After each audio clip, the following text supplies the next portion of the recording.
Raise your fists up. Tip cups to the ceiling if you're sick of feeling ripped off. I let my fist off, get lit and lift off. Raise your hand with me and you pissed off. I'm standing on the corner of 6th Street. I'm running out of time for this week. My head's pounding, stomach shaking. It's worth it, the hunger makes it. Yeah, that is right. So this was a hard choice to make. I had to pick 5 Game Boy Advance games that really meant a lot to me and that were really, really awesome and that I had a lot of fun with and really enjoyed. The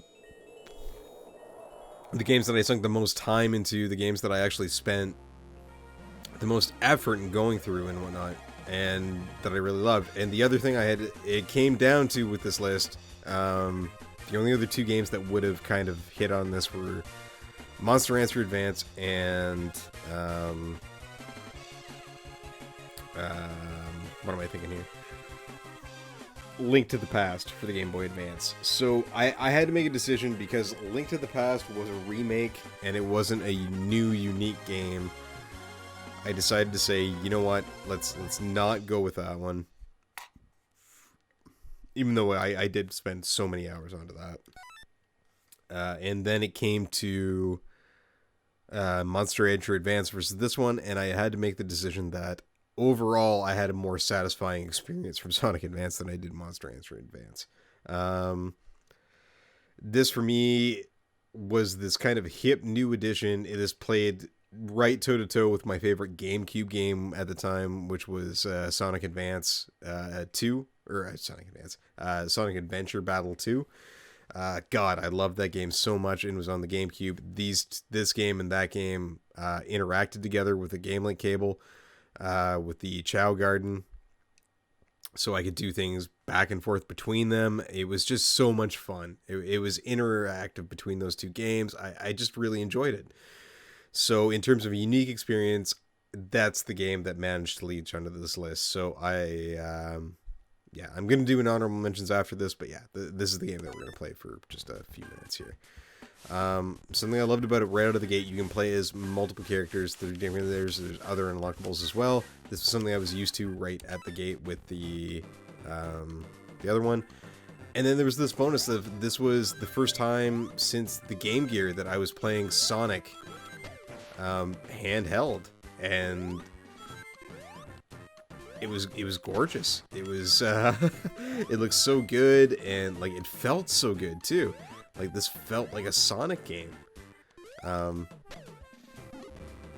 All the bells and whistles, everything that you expect out of it. The fast running, but it also came with the shoe grinding, or the rail grinding that we got in, like I say, the GameCube game, Sonic Adventure 2 Battle.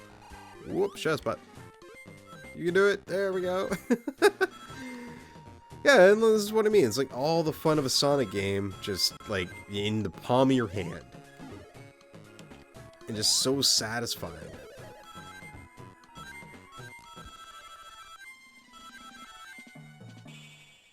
And it takes you through that first level and just feels so good.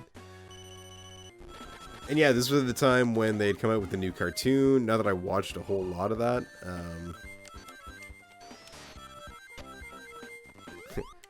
I think when that cartoon came out, my Saturday mornings were starting to dwindle away on me. Weekends were a thing of work.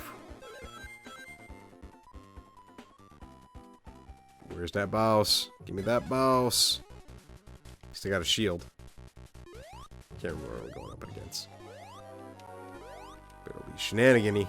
Whoa, it's the fucking hammer. Consequences. Oh, consequences. There we go. Get my shit back. Get my shit back. There we go. Yeah, I like this better than the Sonic Advance 2. I think we played Sonic Advance 2 not long ago on the stream and on the YouTube channel. And you know what? I like this game better. I don't know. I feel like there's a little bit of a different feel to it. Maybe I'm remembering wrong. Who knows? Probably have to play them side by side to think to myself, but yeah.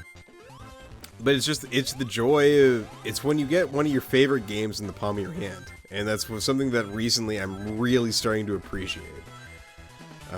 With the Switch, like, just having the games that I've loved over the years, just able to sit down on the couch and just play them while I'm watching TV shows or like doing other things. It's so wonderful. This is what I mean. Like I remember sitting at grandma's watching TV with her and chatting with her and still just playing Sonic the Hedgehog at the same time. Like, it's one of those things, like, it opened up so many worlds for me. Like, being able to just sit and play games. I think that's probably one of my favorite memories, is just being able to sit and play games. Oh, man, didn't realize the ground hurt me. And, like, chat with my grandma actively. Like, it wasn't like I was tuning her out. And just, you know, be able to listen, relate, and, like, still just get through levels and everything. Just so awesome. And same with my parents too. I could just sit and like on the couch with them and still like spend time with them, but still enjoy my passion, which was video gaming. So I have to say that. So even though like, you know, I don't know where Sonic's gonna place on this list, that's probably the best way I can describe it. But yeah, yeah, and that's just it for me for the Game Boy Advance. Like, that's what this was. This was me being able to play these wonderful games, but still spend time with my family. It just worked out so well. Like, and it didn't matter. Like, even though when we became a household of 2 TVs, like, you know, my brother still had control over one, and, you know, my parents had the other one, and there were some shows we watched as a family, and, you know, it was what it was, but... it didn't matter because there was always a way to indulge in my interests while they indulged in theirs. And it was awesome. So I had this handheld, this console in my hand, even from the times of the original Game Boy, but as well, especially with the Game Boy Advance, because of, again, as I mentioned, the beautiful graphics that exist. And I could just play. And every now and again, like, they would actually ask me about what was going on in the game, and depending on, you know, whether I was embarrassed or not or whatever, I would talk to them about it, and it was just really cool. It was just this console that allowed me to spend time with the people I care about while we did other things, and it also helped me spend time on trains and like plane rides and stuff. It was just great to have. It put all the wonderfulness of my childhood in my hands again as a teenager and a young adult. Or an adult, so it was awesome. So this is me giving my tribute and salute to the Game Boy Advance, and with my top 5. Be sure to check out the Is That All podcast for all of your geek news. You can find us anywhere you can stream and download podcasts, and find us on social media at Is That All Pod. Don't forget to like and subscribe. It helps me grow and lets me know that you guys like the content that I'm putting out there. Be sure to check out more videos, especially more console capers. Also, you can find me everywhere at Beefy Thiefy.